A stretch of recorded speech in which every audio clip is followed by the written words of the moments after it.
Imagine having 400 companies come to your campus and you literally get opportunities to meet with recruiters and hiring managers in person and potentially have the opportunity to interview for your dream job. Well, this is exactly what I witnessed on my Purdue University's campus visit during my trip. It is one of the largest student-led career fair in entire United States. I'm not kidding. Companies like Walmart, Deloitte, Amazon Robotics, Tesla, HP, Micron, and so forth. Many other companies are there.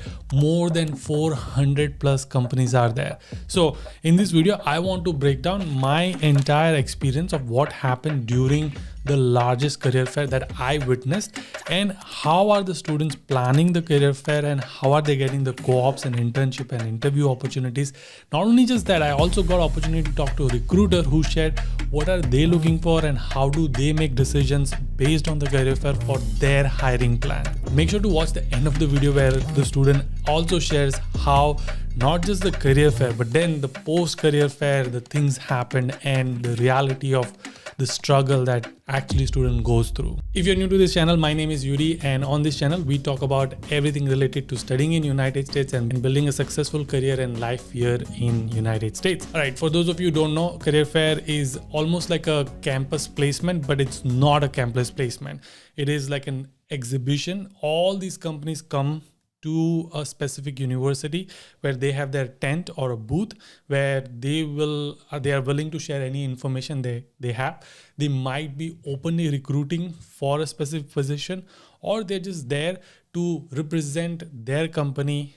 They're paying university to be there, to be in the university, to get that spot in that university. So they're just not there to stand and broadcast who they are.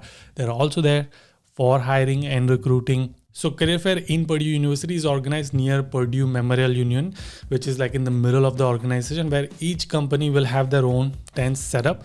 And some of the companies actually even get like 3 to 4 tents because they have more team members, and that company is also more popular. For example, Amazon, they had like 4 tents because there was like a huge line for Amazon versus like some other smaller companies where there was hardly like 2 or 3 students per like every single time. So it's different for different companies. So there could be more tents or single tent. Again, if you see the footage, like it was crazy, like barely people could walk in. There's just a lot of people, a lot of students. Everyone is hustling hard to get that opportunity to talk to a recruiter, and you have to figure out how to stand out. So one of the cool things that I noticed about Purdue MEM student, specifically MEM student, is that they have their name tag, which is like a cool name tag that they get. Then they have a business card, and they also have this professional folder where they keep all of their resume, and whenever they collect recruiters business cards, they can also put it all in that folder. Technically, to me, that like they stand out slightly a little bit more than the regular students because they seem more professional. So we get customized like name tag, nice, and then we get this folder so we can keep all resumes and the recruiter's contact details, and then we get a small business card. So just to help us give a more professional outlook. Okay, so the official kickoff time is about 9 a.m. And so right around 8 o'clock, companies start to, put up their tables and tent and labels and all of it. And 9 a.m. is when people can start going and entering into it. But the crazy part is the students are lining up from 7 a.m. So if someone just came at like 8 a.m. or 9 a.m., they're already 1 to 2 hours late, and they have to wait for 1 to 2 hours. Sometimes you will have to wait for 4 to 5 hours to get to talk to a recruiter for some of the popular company like Amazon. Like, how long have you been waiting? From 8:30. For 1.5 hours. More than an hour. I do have to say that this is where the MEM department does a great job. They actually prepare you like 2-3 weeks in advance for this specific event. They get your resume ready, they get your list of companies ready, they tell you what companies are sponsoring and all of it. So all of the MEM's department helps you to figure out like to get you ready for this career fair. Now, here are few things that I noticed after talking to so many students. What is the common thing that I noticed? Number one, it obviously is impossible to meet all 400 companies. So you have to have a prioritized list. So first thing they do is they figure out the companies that are sponsoring international students. Second thing that they do is they figure out which companies have come in the past year or a past semester, and they have hired past Purdue students, specifically MEM students if you are in MEM department. Now, then they also look at the companies who have post-info sessions, or they had an info sessions and now they are in career fair, because they would attend these sessions and then they would reiterate some of the talking points in like, hey, I remember that you talked about this in the information session. Or they'll go to career fair and then also attend an info sessions by relating that, hey, I met you at the career fair and now I'm here. So they're showing their face again and again. That's a cool strategy. Another thing that they do is they figure out the companies that have openings and for their targeted roles. So this is how they prioritize. Out of 400 companies, maybe they'll go to 20 to 30 companies, because again, each company will have a wait time of like 15 minutes to like 2 hours long, depending on when you arrive to that spot. That's not all. Once you have the list, you have to figure out how are you going to get to all these companies that you have prioritized. So what I've noticed is this groupism happens as well, like, or whether it's based on the roommates, or whether it's based on the department, or based on the job role. But there are groups and they divide and conquer, meaning sometimes the line is so huge. So someone will keep your position in the line, someone will go and check out which company is hiring and then let other people know that, hey, go to this company because this company is hiring. There's a whole madness going on. They will give important details that, hey, this person is hiring, this person is no longer hiring. They don't even sponsor international student, even though it was on the list. So don't bother going and standing in this line. So there's like a lot of information is passing around. So it's good to have 4 to 5 people in your group who can spread out. So that way, not all 5 of you are just waiting in the one line, versus all of you can go to different companies and then pass that information so each can help each other. That is another cool technique that I notice, is that everyone is helping one another. And if you have a group, you will actually end up like having a better chances. Another thing that I noticed in Purdue MEM student, at least they told me that this is what they do.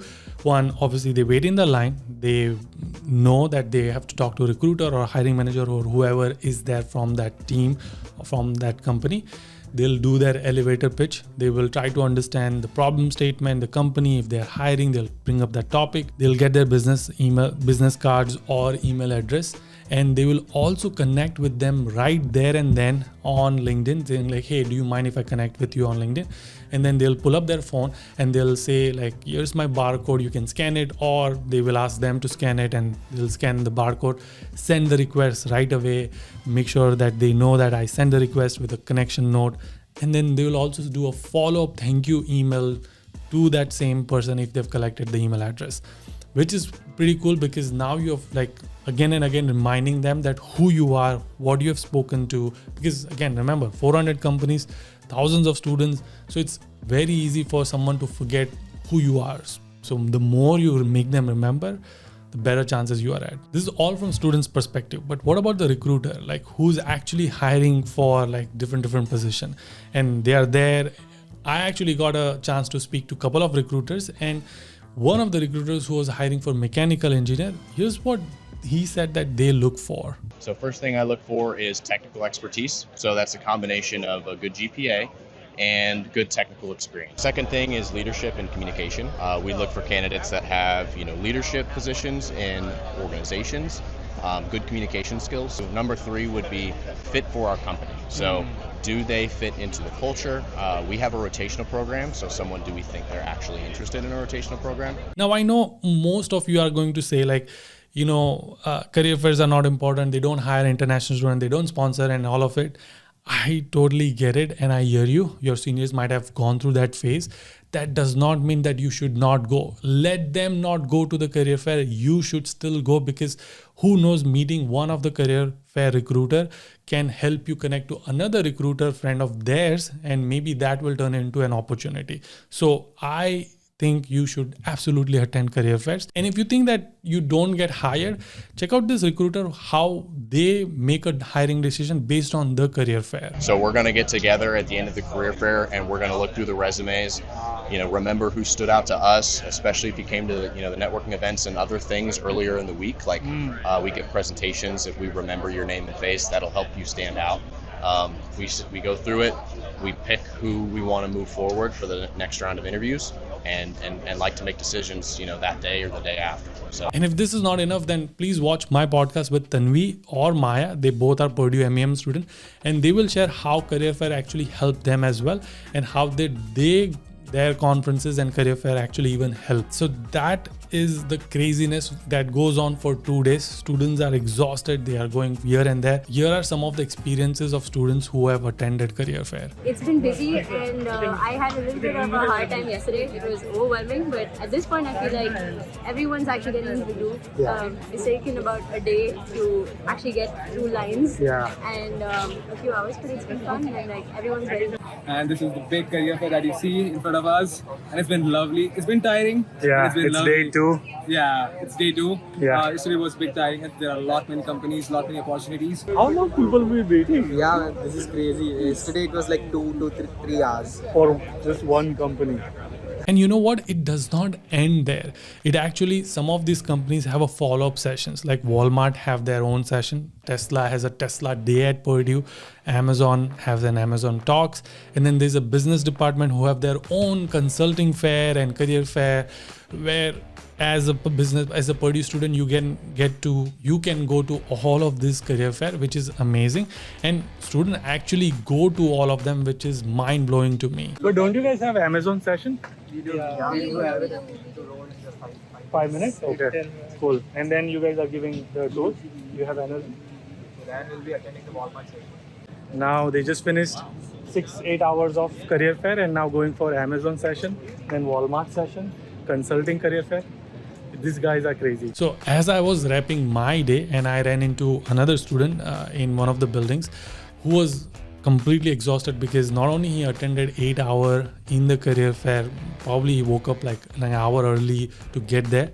After that, he went to Walmart session, then he went to like some other session, and now he's going to like a consulting career fair. Check his experience. He's going to consulting. They had 8 hours of I'm trying all kinds of jobs here, like consulting, product management, supply chain, program management, software development, whatever. everything, whatever it can make it happen.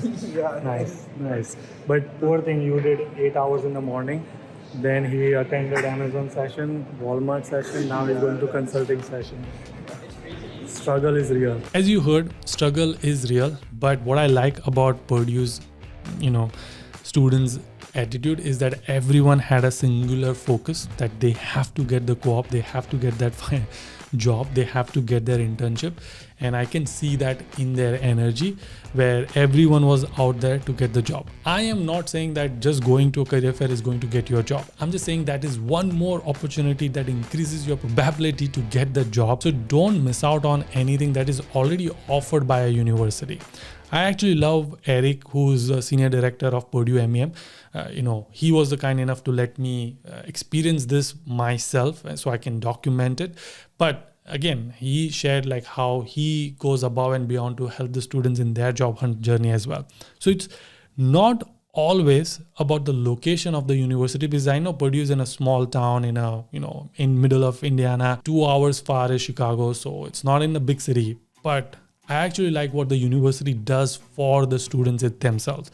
So yes, it is good to have the university in a good location, but that's not the only thing you should be looking for. You should also look for what are the other experiences you could have when you are in the university. Anyway, as you heard from the students, struggle is real. So maximize any opportunity that comes in your way in this brutal job market, because I know it is extremely, extremely hard. So you don't want to miss out on any of this. That is it for this video. Please let me know if you have any question on this topic. I'll happy to cover it in the next video.